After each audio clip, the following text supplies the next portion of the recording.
Natandaan mo ba kung sino ang iyong pinapadalhan ng friend request sa Facebook? O ito yung mga taong gusto mo maging friends kaso hindi ka in-accept? Alam mo ba na may paraan para malaman natin kung sino yung pinapadalhan natin ng friend request at hindi tayo in-accept? Kapag sobrang tagal na ang iyong friend request sa isang tao, umabot na ng isang taon or mahigit pa, baka oras na i-cancel kasi ayaw niya talaga i-accept yung friend request mo kasi ayaw niya maging friends ka. Kung paano, panoorin mo ang video na to. Una, punta tayo ng Facebook apps. Once na sa Facebook na tayo, pinutin lang tong parang dalawang tao.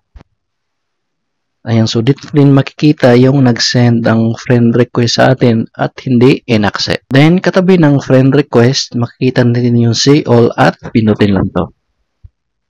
Then, katabi rin ng friend requests, makikita natin dito yung tatlong tuldok at pinutin lang to. Then, pinutin lang tong view send request. Ayan, so dito natin makikita yung taong sinenda natin ng friend request tapos hindi tayo in-accept. Merong 18 weeks, 22 weeks, at saka 23 weeks.